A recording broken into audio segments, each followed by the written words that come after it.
It's 10:47 at night, and sitting here kind of thinking, realizing I haven't done anything, and feels like an eternity ever since we tore apart the K20A2 and messed with the emblems. I mean, that was about a week ago, I think. And I think the last episode, today's Wednesday, by the way, so you're going to get this one relatively quick. There's a few things that have transpired since the last episode. One of the things that's happened since the last episode is Super Tech. So we got intake valves, exhaust valves,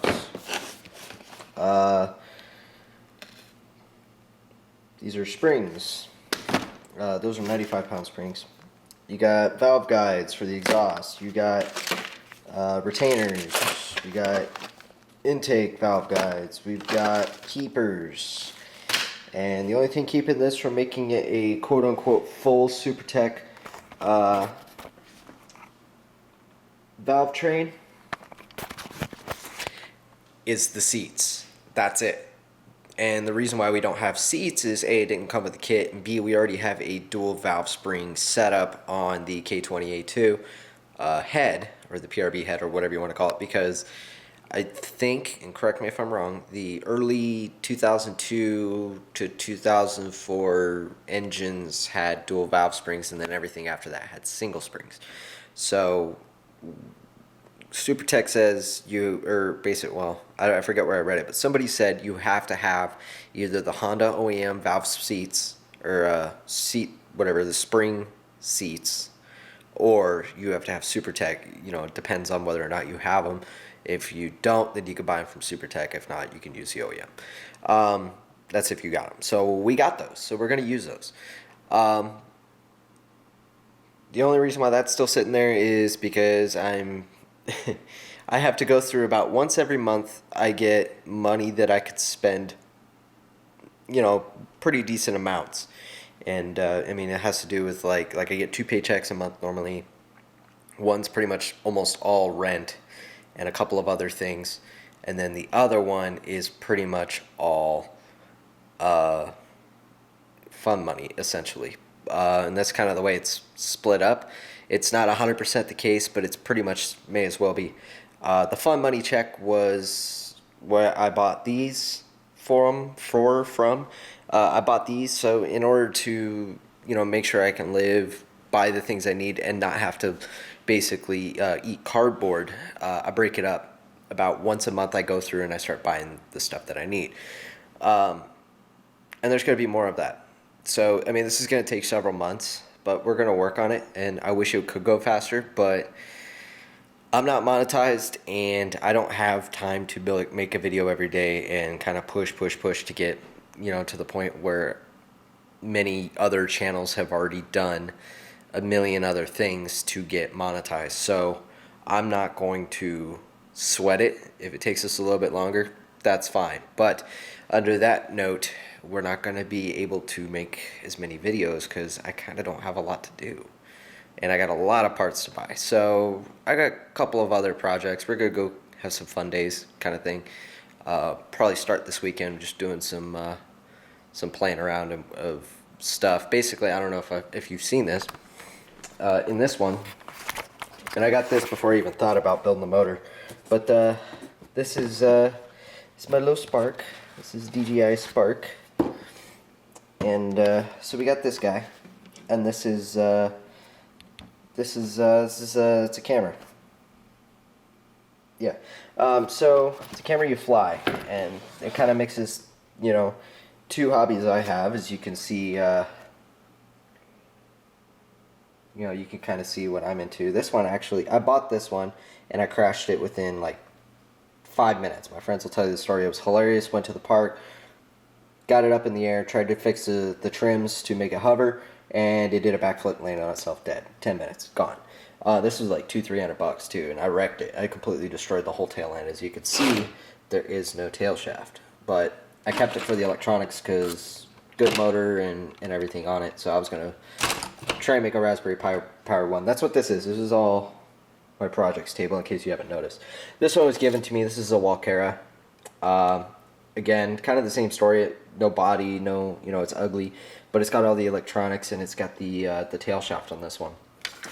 And then this is a team, or what is this? Team Associated Mini T with Castle Creations brushless system. It's got a battery on it, but I have this controller, but I think that there's no. That's the speed control right there. I don't know. There's something up with this guy, but I've never really tried driving him. But I mean, back in the day, I did drive him, and it was freak. I mean, this thing will do like 60 miles an hour when it's working. But either way, again, kind of thought is to put a Raspberry Pi on it, because how cool would it be to drive this thing over like cellular, or hover one of these things, or fly one of these things over cellular. But that's why I still keep these, is because that's the grand vision. Don't mind that. That's garbage now.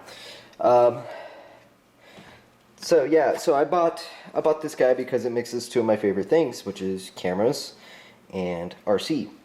And so comes with it. I got a controller with it. I had a special deal when I did buy this, when I did get it, and that controller was free. It's not the Fly More combo, but the controller did come free. I bought a little case for it just because if you're going to spend a bunch of money on stuff like these, you should take care of it. Bought another battery, so I have two batteries because 10 minutes of flight time sucks. Or 15 minutes or whatever it is. I think it's about 15 to 20. Either way, it's not enough. So I got another battery. I got the case. This is a holder for a bigger screen, because the way that the screen mounts in this, let's see if I can do this with one hand without, the way you fly this thing is you're supposed to stick like a phone, you know, so if you got an iPhone or something, you stick it in here, which is great and fine and dandy, but you can't stick an iPhone in there if you have like, so if you're like me and you have an OtterBox kind of thing, it's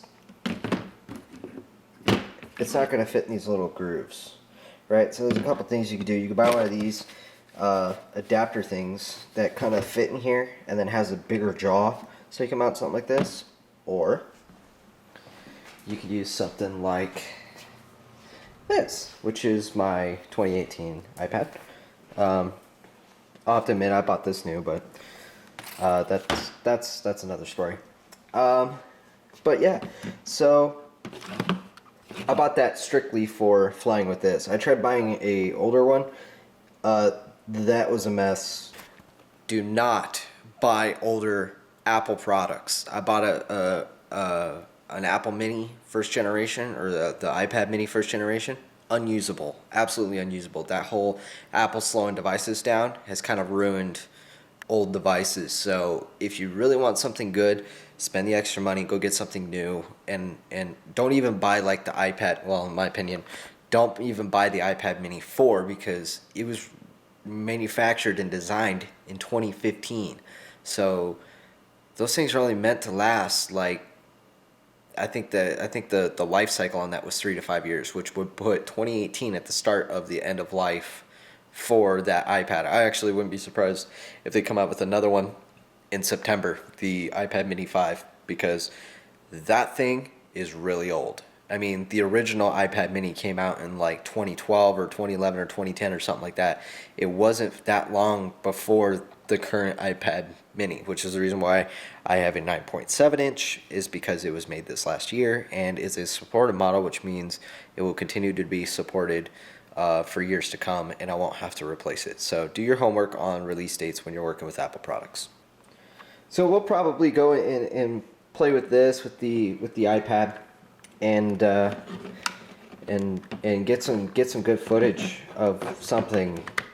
That's the only downside, is I don't really have a good idea for doing footage at the moment. I mean, I could take my Super Tech Valves train stuff out to a park and take video of it, but that seems boring. So I'm gonna go run downstairs. I'm gonna give you a quick review of the Seicane stereo. I'm gonna give you the full in-depth sort of what I like, what I hate kind of thing, and I'm gonna be really quick about it because my battery is almost dead.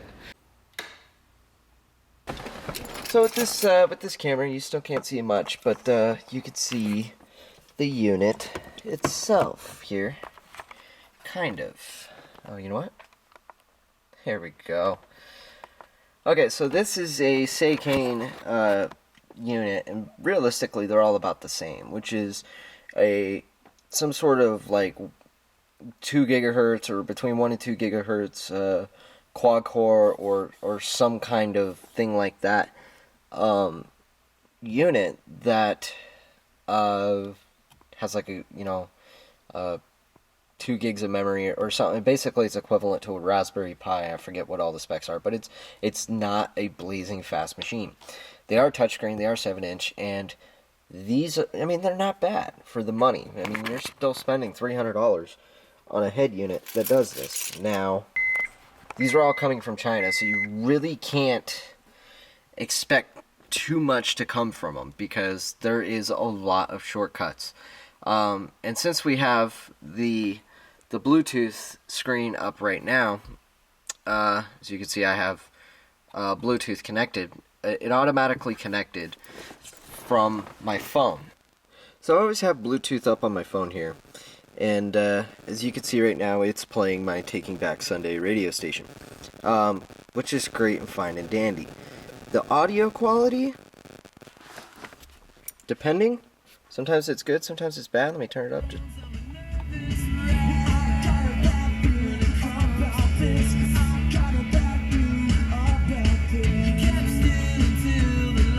So we're going to try not to get copyright strike here, but depending on the cell signal or service of your carrier or how well Pandora wants to do it, your quality or whatever, it's going to vary because the audio that's coming from your phone or specifically Pandora is sent through a different bit rate depending upon your connection. So your S's, your T's, your anything that, it's just going to sound super low bit rate at times. And I can't tell if it's the app or the service like Pandora or if it's Bluetooth. And I've recently started to dig into that. So that's one thing. The other thing is as you can see, or as you saw, the Bluetooth connected immediately. But if I turn the ignition off here, right, and it goes to sleep, and then we turn it back on, there's a high probability that the Bluetooth will not connect. And again, as I said in previous videos, Lightning-based devices will not connect to this due to the security restrictions of the way. Oh, it did connect.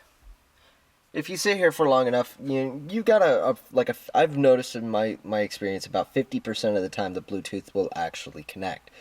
What that is, I don't know. It's something with the actual embedded unit on the device, on the board. The other thing is you have an app for everything. You have the stereo, right? This one isn't too bad. This one I'm perfectly okay with. The radio always works and it works good. So that's one thing. But the app you use for Bluetooth is called A2DP, which is really, and it's sometimes it works. Like it doesn't work with my iPod Nano that I have.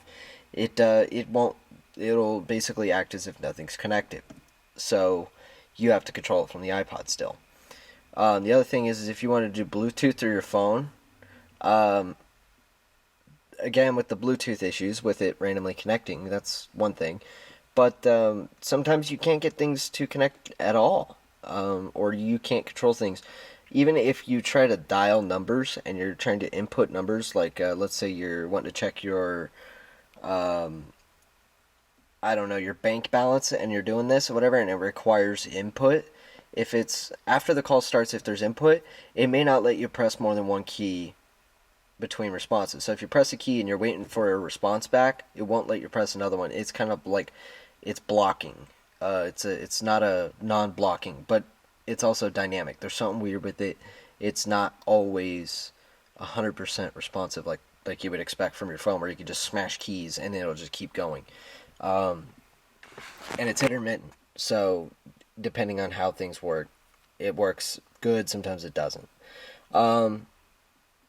The other thing is like the audio quality is good, but as we go through all these different apps, you see this is kind of like snowballed, where it's just like one of everything, right? So you got GPS info, you got iPod, which is only for 30 pins, so don't get that confused.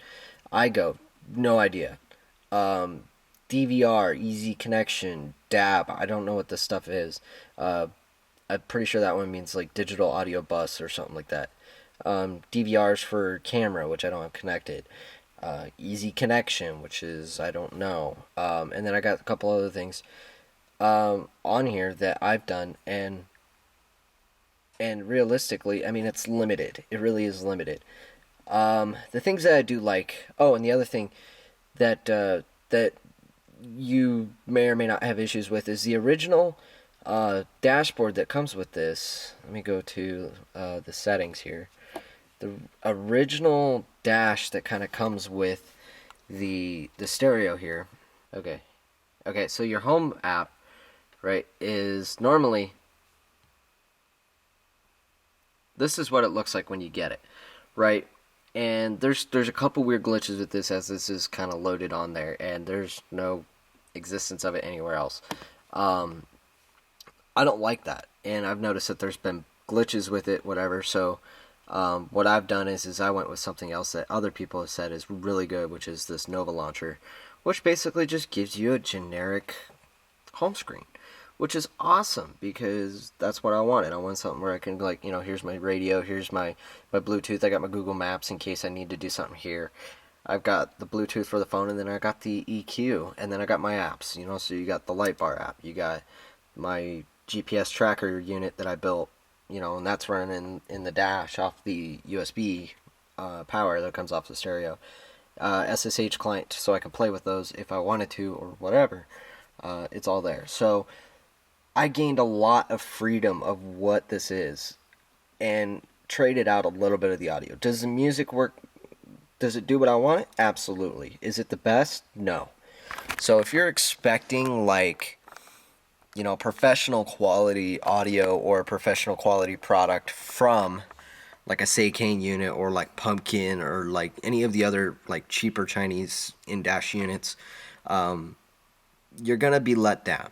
Now, I bought this taking it as a grain of salt, going, ooh, there is, there's trade-offs, obviously. I get a 7-inch touchscreen that I have control over now and can integrate into little projects and whatever I have or whatever I want to add into my car, and I have access to that now. But I'm gonna trade off some of the, there might be a little bit of clunkiness or whatever. And if I find an opportunity, me being the person I am with technical stuff, if I ever find the opportunity to fix those issues, you better believe I will, and I'll also document it wherever I can to say, hey, by the way, this part sucks, here's how to fix it. But I've been thinking about like the Bluetooth issue, and I'm trying to find a way where maybe I gotta do some research on it, but how to fix it so that way I can always have reliable connection from my phone, and I don't have to stop, turn the car off, wait a second, turn the car back on, and get the Bluetooth link back. I still love it a lot. Is it worth $300? I think so, considering I have total control of my stereo now. If you're a software person who likes meddling with code, PhoneGap apps work really well on it, and just you just build your APK through the little online builder tool or whatever. Take your APK, come down, pop it in, you're done.